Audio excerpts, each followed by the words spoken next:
I never thought a single day could erase years of trust, laughter, and late-night whispers. Yet here I am, sitting on the edge of my bed, staring at the empty side where she used to lie, wondering how it all fell apart. My hands are trembling, not from anger, not yet, but from disbelief. How could she do this? How could she leave me for someone who offers nothing but money and a polished smile? Was all of this just fake? I remember the first time I met her. She had that laugh that made the world shrink to just the two of us. I remember the rainy evenings we spent under streetlights, sharing dreams we thought would last forever. I gave her everything I had, my time, my heart, my stupid little sacrifices that I thought she would notice. And now, nothing. It all started this morning. I woke up to an empty apartment and a note on the counter, written in her neat, almost mocking handwriting, "I'm sorry. I can't do this anymore. I hope you understand." Understand? Understand that she threw away everything for some man she just met? My chest tightened, and I felt the first real pang of nausea. I called her, of course. My voice shaking, words catching in my throat. Why? Why are you doing this? I demanded, my mind racing for a reason that made sense. She laughed softly on the other end. A laugh I should have hated but couldn't. "You'll get over it," she said, almost casually. "He's better for me. You'll understand someday." The line went dead before I could reply. And just like that, she was gone. My world, the one I had carefully built around her, collapsed into nothing. I sank to the floor, my back pressed against the wall, knees drawn to my chest. Memories swirled like knives, her smile when I surprised her with breakfast in bed, her hands intertwined with mine on cold nights, the little notes she used to leave in my jacket pockets. All of it tainted now, every memory twisting into a reminder that she never really cared for me the way I thought she did. I felt my phone buzz. Alex. My best friend. I didn't have the strength to answer. I couldn't tell him. Not yet. How do you explain this kind of pain? How do you put into words that the person you trusted more than anyone could discard you like a crumpled piece of paper? Anger began to creep in. Slowly, at first, like a faint echo in a dark room. Then louder, hotter, burning through the hollow ache. How dare she? How dare she throw away our years for someone who could never understand the depth of what we had? My hands clenched into fists, nails digging into my palms. I wanted to scream, but no sound came out, just the raw, aching realization that she had one, or so she thought. I remembered the way she used to tell me, late at night, "You'll always be mine. No one will ever love you like I do." I laughed bitterly through my tears. Always? Mine? Lies. All lies. The room felt suffocating, the walls closing in as I realized something terrifying. I had been living for her, building my life around her happiness, and in one instant, it meant nothing. My career, my dreams, my laughter, everything seemed meaningless without her. And yet, somewhere deep beneath the sorrow, a spark flickered. A small, almost imperceptible thought whispered in the shadows of my mind, "I won't let this end like this. Not like this." I rose from the floor, my legs shaking, my chest still tight but my resolve hardening. I didn't know how yet, didn't know when, and maybe I didn't even know what I'd do, but I knew this, I would not let her think she had one. She left me thinking I was broken. She left me thinking I was powerless. She had no idea what I was capable of. And maybe, just maybe, one day, she would regret leaving. The first step would be surviving this. The second would be her downfall. And for the first time today, I allowed myself a flicker of a plan, a dangerous, intoxicating thought that filled me with both fear and exhilaration. She thought she'd won. But she had no idea. I didn't leave my apartment for 3 days. The world outside moved on, but I was trapped in a loop of heartbreak and disbelief. I watched the sunlight crawl across the floor, mocking me, reminding me that life kept moving while I was stuck in the ruins of what I thought was forever. Every little thing reminded me of her, her coffee mug in the sink, the smell of her perfume lingering in the hallway, the faint echo of her laugh in my head. I wanted to scream. I wanted to burn everything she touched. But mostly, I just wanted to disappear. Alex finally showed up on the 3rd day, knocking on the door like he always did when I didn't answer my phone. "Hey, man," he said softly, leaning against the frame. His eyes scanned the disaster that was my apartment, clothes on the floor, empty pizza boxes, coffee cups stacked like trophies of my despair. "You've been MIA. I've been calling you." "I'm fine," I muttered, though even I knew it was a lie. My voice cracked halfway through, betraying the hollow ache in my chest. Alex didn't argue. He just stepped in and sat beside me on the couch. "You're not fine. And I'm not leaving until you talk to me." I buried my face in my hands, feeling like a child again, except this time, there was no one to hug me, no one to tell me it was going to be okay. "She left, Alex," I whispered. Just like that. For him. For some guy with more money, more charm, everything I'm not. Alex stayed silent for a long moment, and I hated him for it. Not really, he knew I needed space, but it still felt like he was silently judging me. Finally, he spoke. "You're better than him. You know that, right?" I laughed bitterly, shaking my head. Better? Alex, she didn't want better. She wanted perfect. And I swallowed hard, the lump in my throat making words impossible. I gave her everything, Alex. I would have given her my soul, if she asked. And she threw it away. Alex's hand landed on my shoulder. "And now what? You're sitting here, destroying yourself. Do you want her to see you like this? Broken? That's what she's winning if you stay like this." I wanted to tell him I didn't care what she saw. That I didn't care about winning or losing. But the truth was, somewhere deep inside, I burned with a desire I didn't fully understand, a desire to make her regret, to take back the power she had stolen. I pushed the thought away, telling myself it was unhealthy. It had to be unhealthy. The days blurred into nights. I barely ate, barely slept. My phone kept buzzing with messages from coworkers, friends, even family, asking if I was okay. I didn't answer. I couldn't. Every message felt like a reminder that life went on without her. That she didn't even glance back. I wandered the streets one night, aimless, haunted. Every couple holding hands, every laugh in the cafe, every happy face, it was all fuel for the fire that had started inside me. Anger bubbled up like a storm, and for the first time in days, I felt something other than despair. Why should she get to be happy? I muttered to myself, voice low and rough. Why should she think she's won?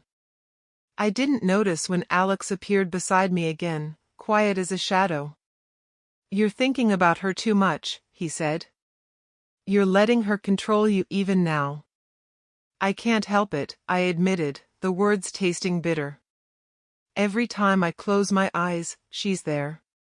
Laughing. Smiling. Acting like she didn't ruin everything." Alex shook his head. "Then use it. Don't let it crush you. Use it to rise, not fall." "Rise?" I scoffed. "How?" How do you rise when the one person who mattered most just erased you? You survive, he said simply. You survive, and then you decide. You don't have to be weak. You don't have to be the victim she made you. Something in me stirred. It wasn't hope, not yet, but a flicker. A tiny ember that whispered maybe, just maybe, I wasn't powerless. Maybe I could rebuild myself, step by step, and one day, she would see what she lost. And then the thought darkened, twisted by my anger, maybe she would regret it. Maybe she would pay for what she did. I clenched my fists, breathing hard.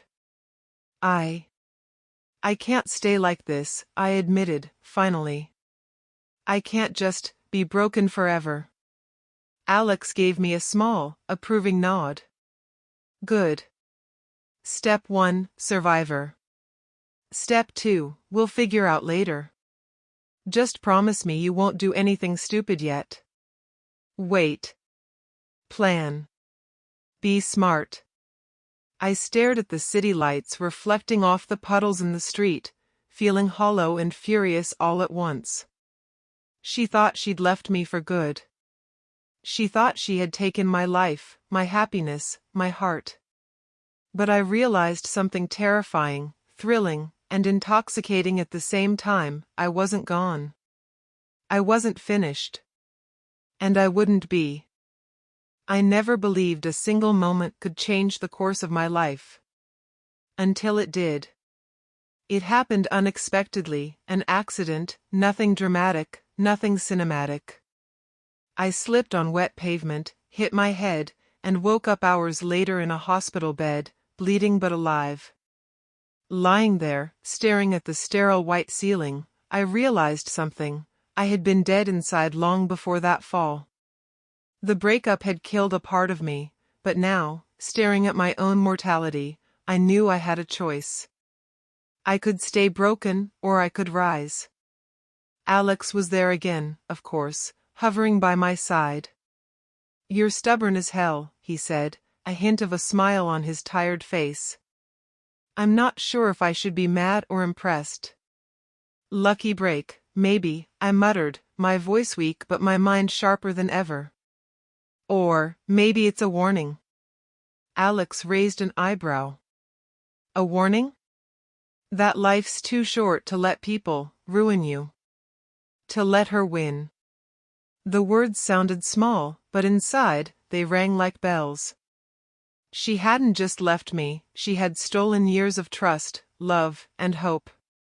But now, something inside me shifted. That loss, that betrayal, could be fuel. Fire that would either consume me or make me stronger. I decided it would make me stronger. When I left the hospital, I wasn't the same man who had spent days lying in despair.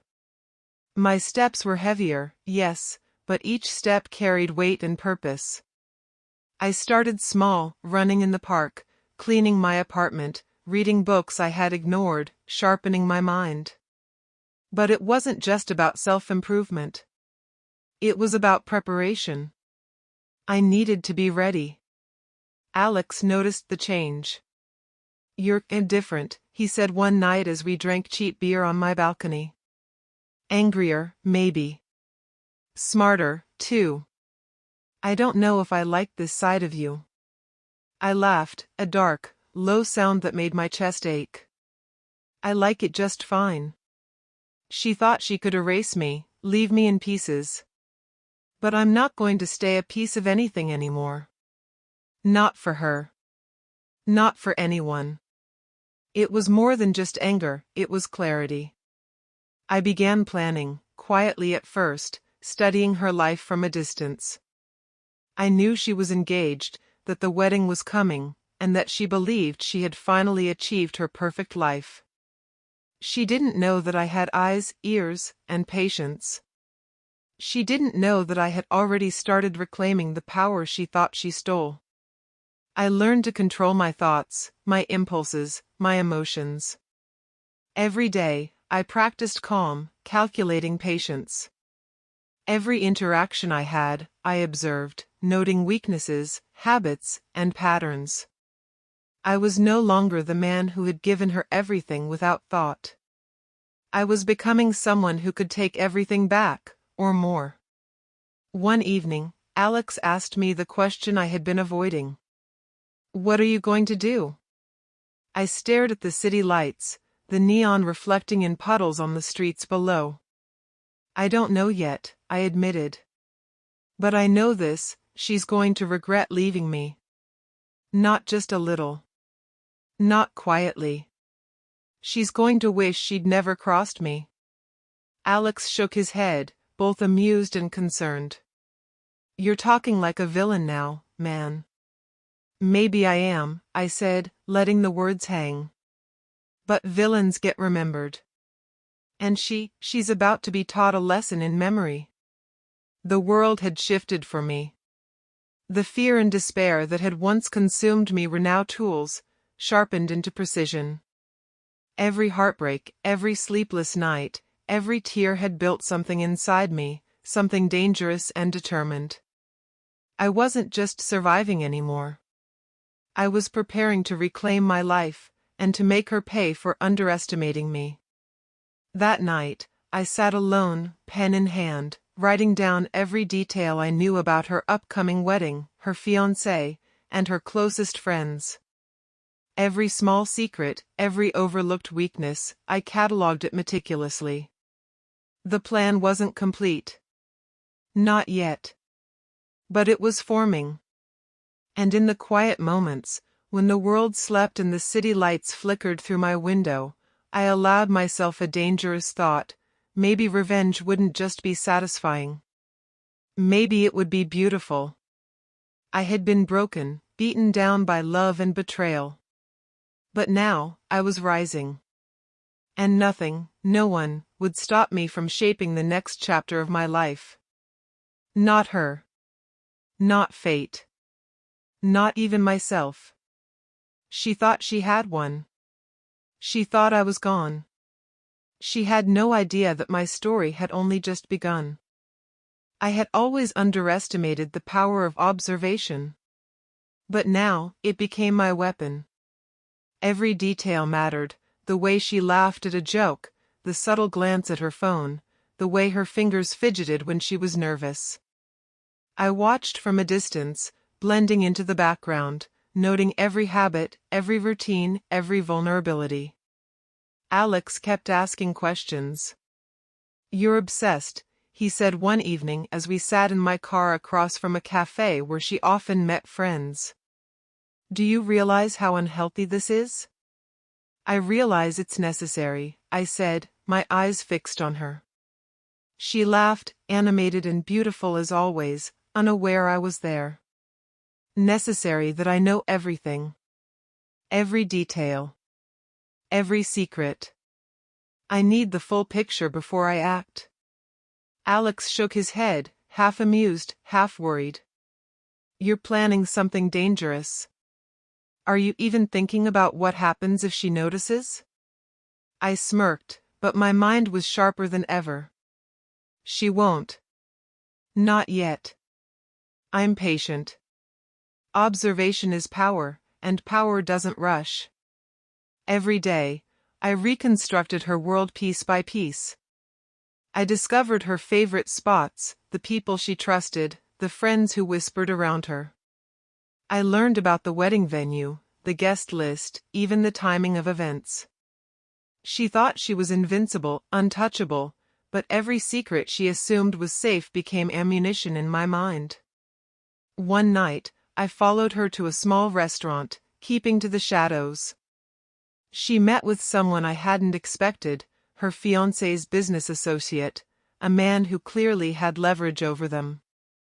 I listened as they spoke about financial matters, hushed tones, smiles that hid more than they revealed. Details I could use later. Alex leaned closer in the passenger seat. "You're crossing lines, man. You're not just observing anymore. You're intruding." I exhaled slowly, the thrill of control coursing through me. "Lines? Alex, the only line that matters is hers.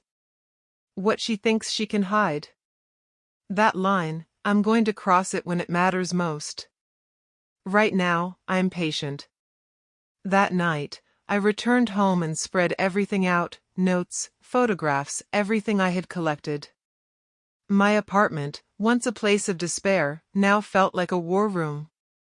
I traced connections, discovered cracks in her armor I hadn't noticed before. Friends who were unreliable, plans that could be disrupted, secrets she assumed were buried forever.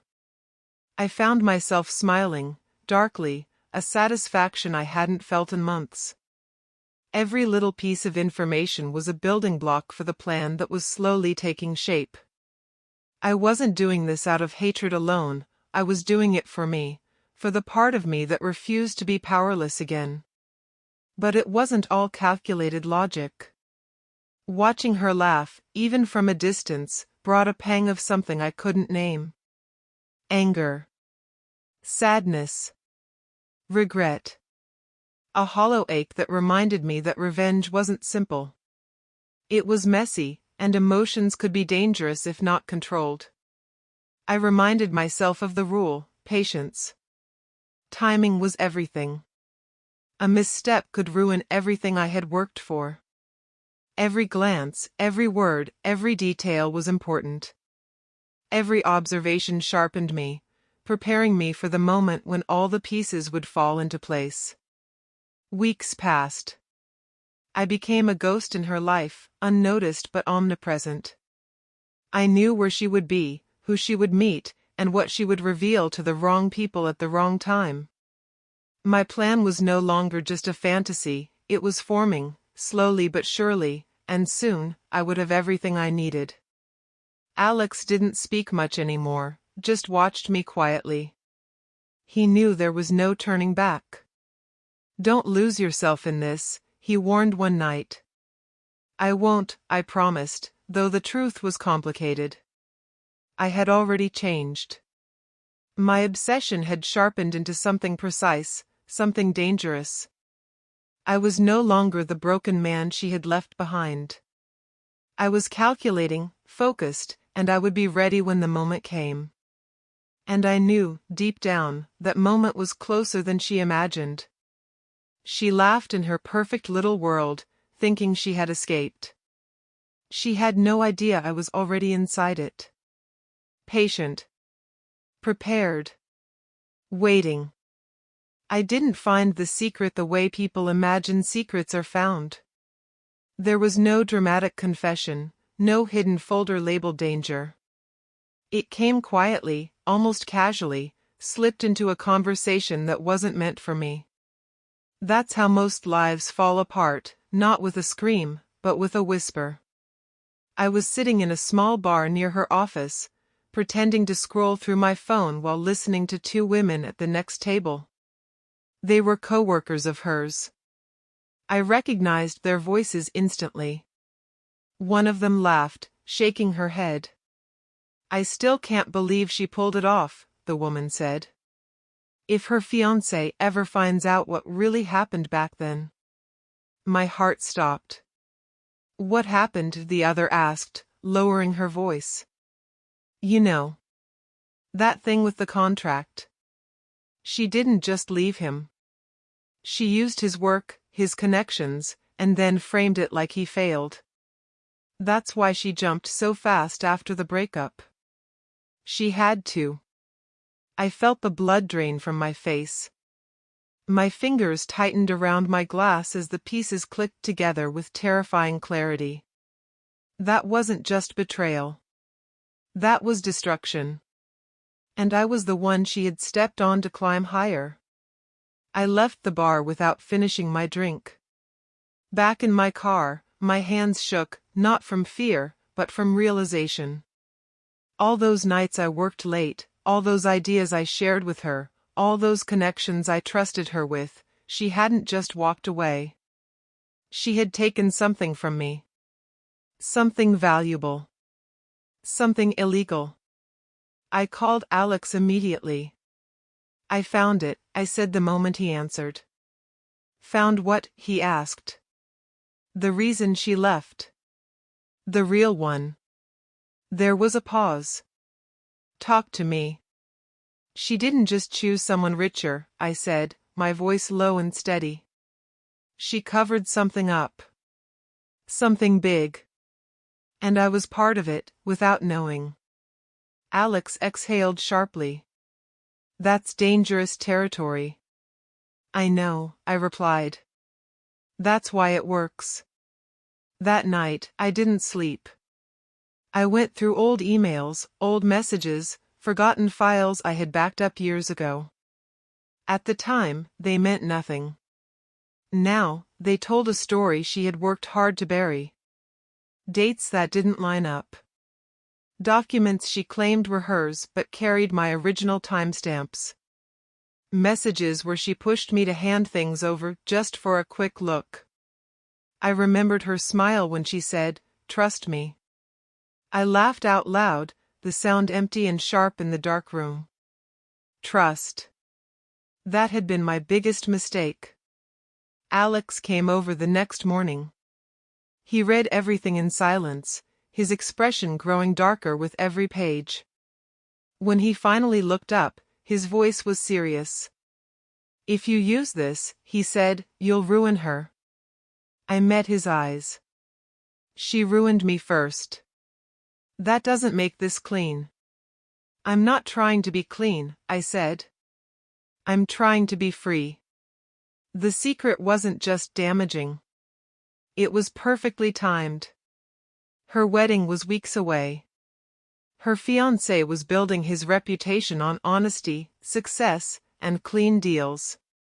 One crack, one revealed truth, and everything would collapse like glass. But I didn't rush. That was the difference between the man I used to be and the man I was becoming. I watched her grow more confident as the wedding approached. I saw the photos online, the smiles, the captions about destiny and new beginnings.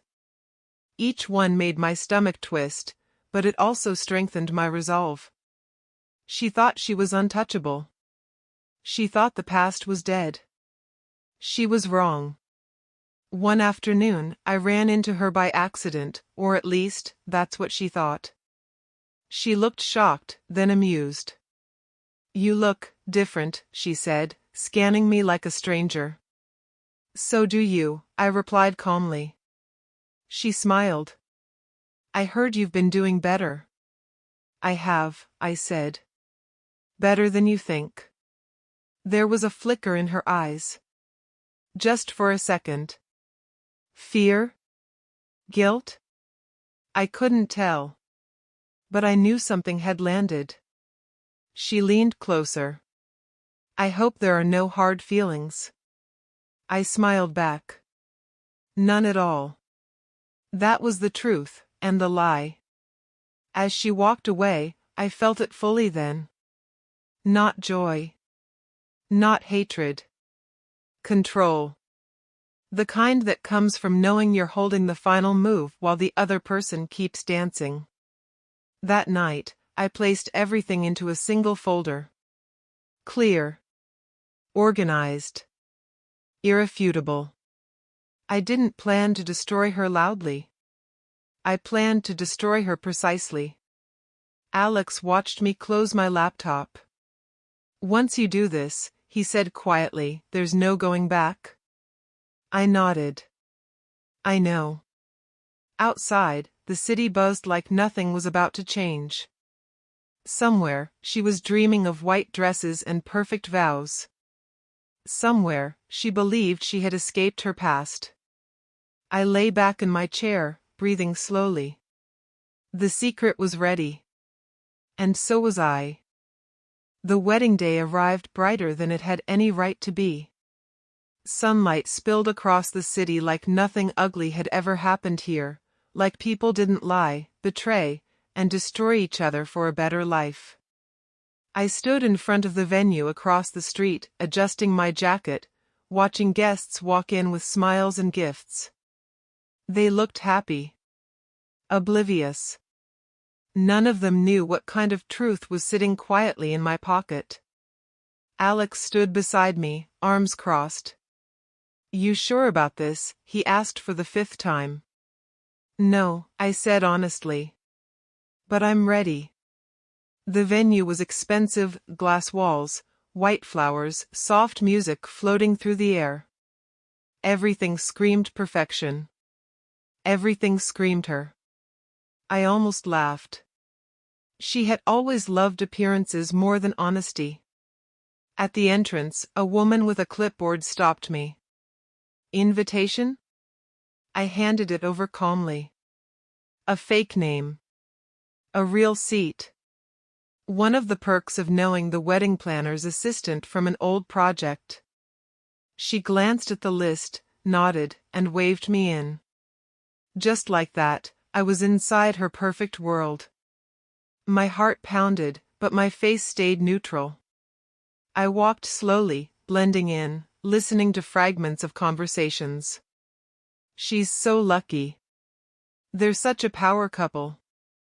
Did you see the ring? Each word felt like a test. Like the universe was daring me to stop. Then I saw her. She stood near the altar, surrounded by friends, glowing in white.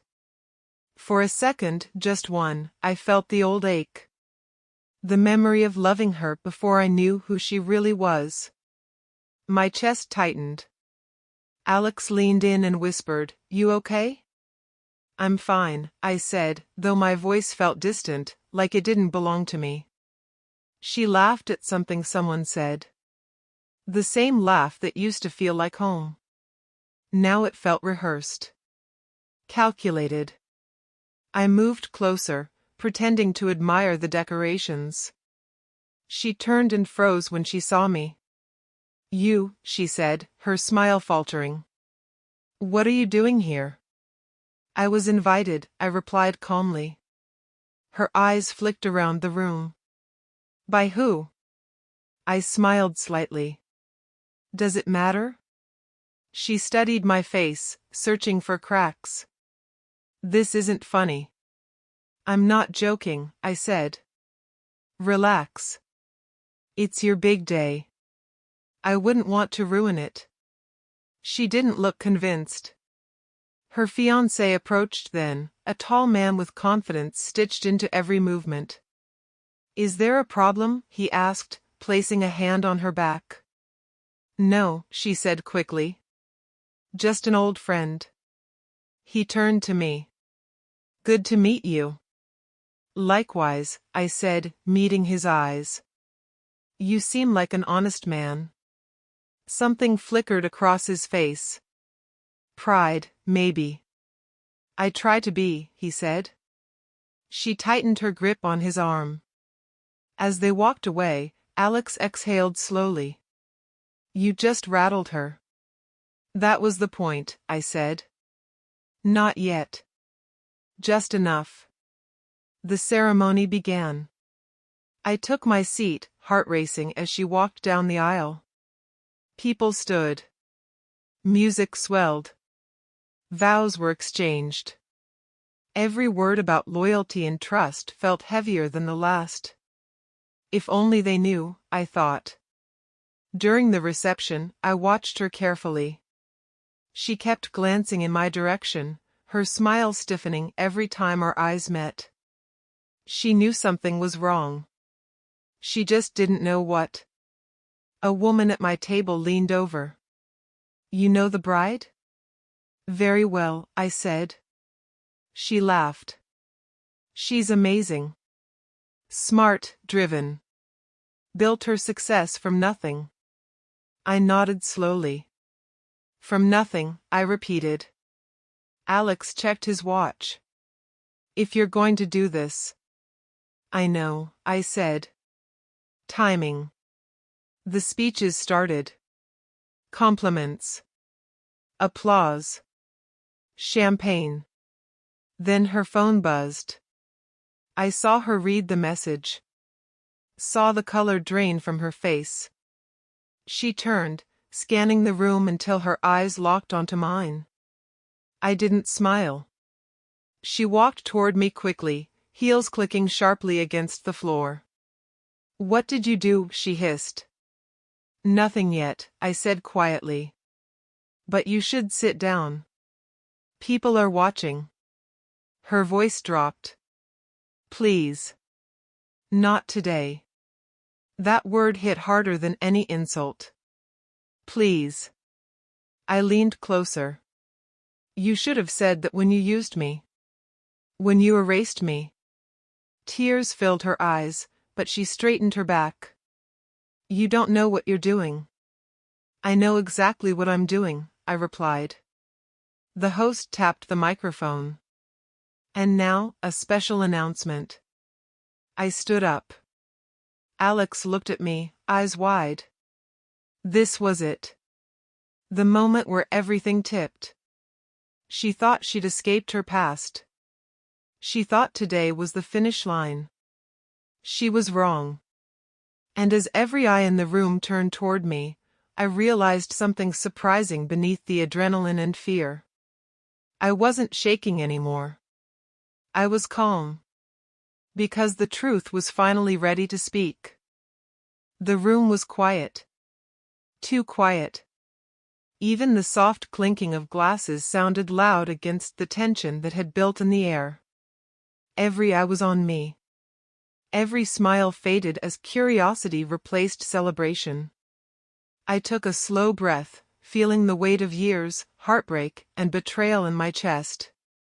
She stood there, frozen near the head table, her perfect white dress shimmering under the lights. Her fiancé glanced between us, confusion etched into his handsome face. Guests whispered, leaning forward. The music had stopped. Everything depended on the next few words. I smiled, not a cruel smile, but a calm one, the kind that carries a storm behind it. There's something you all should know, I said, voice steady. Something about the bride. Gasps rippled through the room. She paled. The laugh, the charm, the confidence, it all disappeared, leaving only panic. What are you talking about? She demanded, her voice sharp but trembling. I held up a folder. Evidence. Dates. Messages. Documents she thought were buried. All of it proves she lied, manipulated, and I paused, letting my words sink in. Used people, including me, to get what she wanted. And now, you're all witnessing it. The first papers went onto the table in front of the wedding planner, who looked horrified. Guests craned their necks, trying to see. Someone whispered, "Is this legal?" Her fiancé stepped forward, but I raised a hand. Wait. You need to see this first. It's all here. Read it. Judge for yourselves. I watched her face crumble. Her carefully curated image, polished for months, shattered in an instant. I could see the panic set in, the frantic calculations behind her eyes. No, she whispered. You can't, this isn't true. It is, I said. Every word, every piece of evidence. You left me thinking I was powerless, thinking you had one. But I was patient. I waited. And now, everyone sees the truth. Guests murmured, glancing at one another. Questions were whispered like a wave rolling through the crowd. Her fiancé grabbed a piece of paper, scanning it. His eyes widened, disbelief and fury mixing into a stormy glare. You, he stammered, looking at her. You lied to me? She tried to explain, but no one wanted to hear her excuses anymore. I felt a strange mixture of satisfaction and emptiness. This wasn't about humiliation. Not really. It was about justice, the kind that finally leveled the playing field. She backed away, glancing at the guests. Their eyes were no longer filled with admiration or love. They were judgmental, shocked, angry. The whispers became louder. Alex, standing beside me, gave me a subtle nod. He knew what I had felt all along, the relief, the validation, and the hollow ache that still lingered. "You think this fixes anything?" she hissed, tears streaking her face. "No," I admitted. "But it shows the world who you really are. And it proves to me I'm stronger than you ever imagined."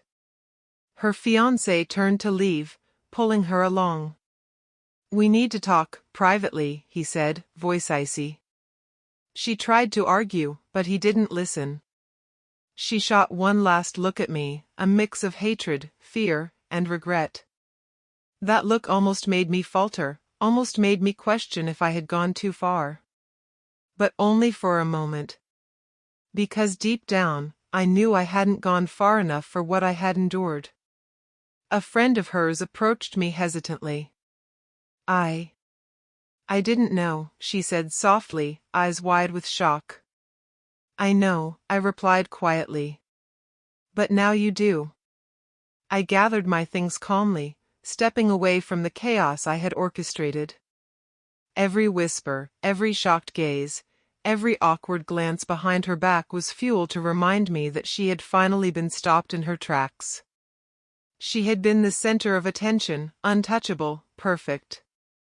Now, she was human. Fragile. Vulnerable. And for the first time in a long time, I wasn't hurting. I walked out of the room, my head held high, feeling the heavy, liberating weight of closure settle over me. People stared as I left. Some were curious, some sympathetic, most shocked. I didn't care. None of them mattered as much as I did. Outside, the cool air hit my face. I breathed deeply. Alex was beside me. "You okay?" he asked. "I am now," I said. "I thought I'd feel better inside, but it's different." Heaviness gone. Relief. And maybe a little satisfaction. Not hate, not revenge, just balance. He nodded, understanding. "You did what you had to do. The rest, it's up to her." I looked back once, toward the building. I could see her through the glass doors, speaking quietly with her fiancé, her posture small, defeated. My chest tightened, not with joy, not with cruelty, but with a quiet truth: I had survived. I had endured. And I had risen. I let the city swallow me, feeling alive again, free in a way I hadn't felt for years. The storm had passed, but the lessons remained. And I knew something vital: no one, not even the person you loved most, could take your power if you refused to give it away. Today, I reclaimed mine.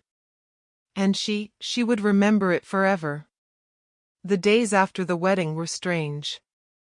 The city moved on, people laughed, and life went on as if nothing had happened, but I knew better. I had changed. Not just in the way she would notice, but deep inside, where no one else could see.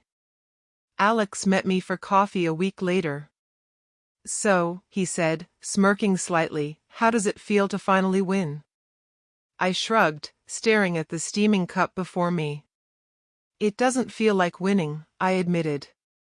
"It feels heavy." Not bitterness, exactly. Just the weight of what it took to get here. All the anger, all the heartbreak, gone, but not forgotten. He nodded, as if he understood better than words could say. "Sometimes that's the point," he said quietly. "Not revenge itself, but the clarity it gives you." I leaned back in my chair, looking out the window at the morning crowd. Faces full of worry, excitement, exhaustion, hope. Life, relentless and unstoppable. And I felt the strangest thing: peace. She was gone from my life. Her mistakes, her lies, her betrayal, they had all come to light. People who mattered had seen her true colors. And for the first time in months, I realized something important: I didn't need her validation anymore. I didn't need anyone's validation. I thought about the moments we had shared, good and bad. I thought about how deeply I had loved her, how completely I had given myself away. And I realized that love hadn't been wasted. It had taught me something no betrayal ever could: how to survive myself, how to reclaim the part of me I had almost lost. Alex leaned forward. "What now?" I smiled, but it was small and careful, a smile with edges softened by time and reflection. "Now I rebuild. For me. Not for her, not for anyone else. I've spent too long being defined by what someone else did to me. It's my turn to define myself." He nodded, clearly proud. "Sounds like growth," he said simply. "Growth," I repeated. The word felt powerful on my tongue, heavier than any anger I had felt, lighter than any sorrow. It was the first honest word I'd spoken to myself in months. That night, I walked alone through the streets, lights reflecting off puddles from a light rain earlier. The city smelled of life, of ordinary chaos, of people struggling and surviving. And I realized that was me too. Surviving. Thriving. Not because I wanted revenge, but because I had found myself again. I thought about her, briefly, and didn't feel hatred. I didn't even feel sadness. I felt closure. The kind of quiet clarity that comes when storms finally pass, leaving the air clean and the sky open. She would regret, perhaps. She would realize that some things can't be bought, can't be manipulated, and can't be faked forever. But that was no longer my concern. I reached the bridge where we had spent countless evenings talking about the future, dreaming of what we thought life would be.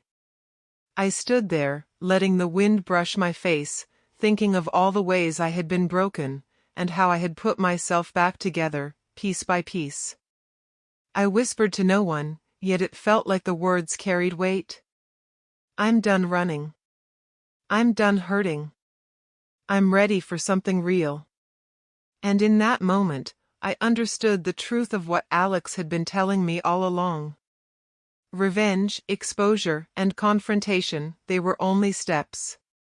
The final step was always reclaiming yourself. The phone buzzed in my pocket.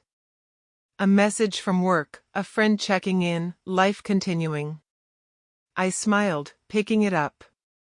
For the first time in months, I didn't feel like a man crushed under betrayal. I felt like someone rising, someone capable of love again, capable of trust again, capable of living. I glanced at the city lights, sparkling like tiny promises scattered across the darkness. She had been a storm, a teacher, and a reminder. But I was walking away, stronger than before, unbroken, and ready for what was truly mine. I took a deep breath, letting it fill every corner of me.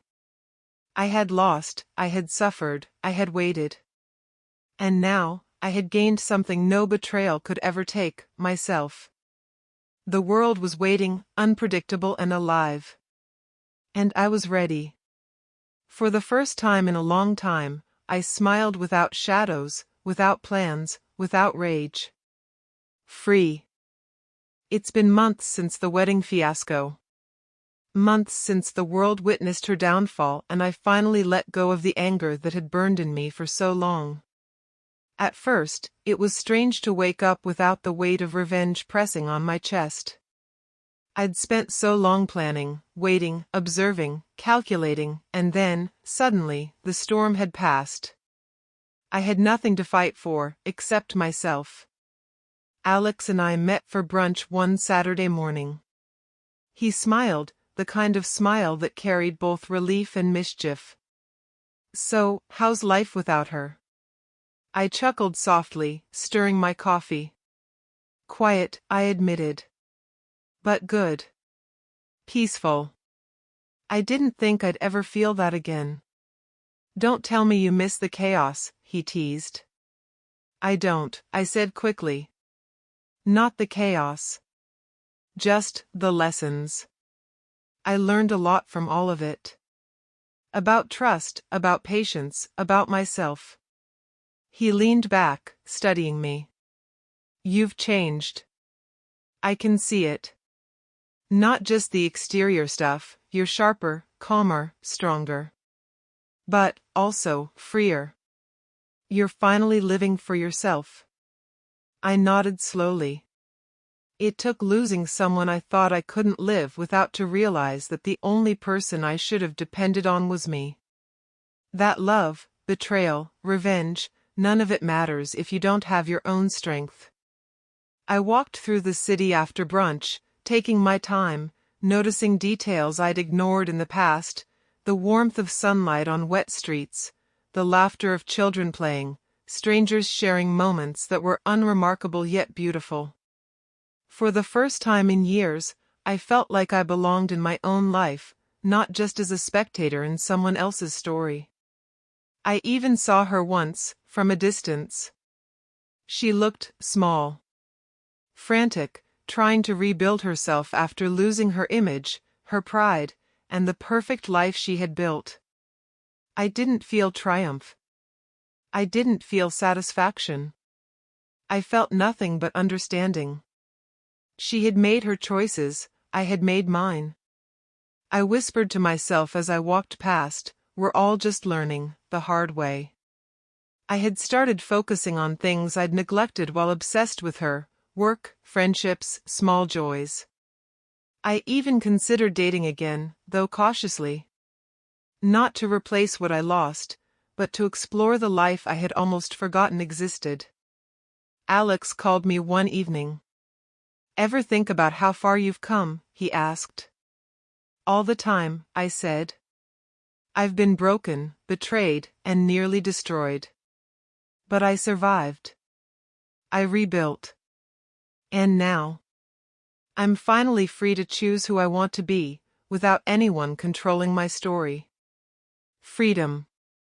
That word felt heavier than revenge, more powerful than the humiliation I had caused her. It was the thing I had been chasing all along without realizing it. I walked to the riverbank that night, the city lights reflecting in the water. I thought about the man I used to be, the one who trusted blindly, who loved without caution, who gave everything and received nothing in return. I smiled quietly to myself. I wasn't that man anymore. He was gone, replaced by someone stronger, wiser, and more careful. And yet, I realized I wasn't bitter. Not really. Not anymore. Every betrayal, every tear, every sleepless night had forged me into someone I respected. Someone I liked. Someone I could trust with my own heart. The world was still chaotic, still unpredictable. People would still lie, cheat, and hurt one another. But I had found the one thing no one could take, me. My heart, my mind, my strength.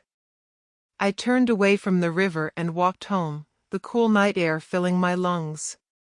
I felt alive. And as I crossed the street, a thought came to me, soft but clear, this isn't the end. This is just the beginning. A beginning of a life defined not by betrayal, not by revenge, but by freedom, resilience, and self-discovery. I smiled, truly, for the first time in years. Because now, the only story I need to tell is my own.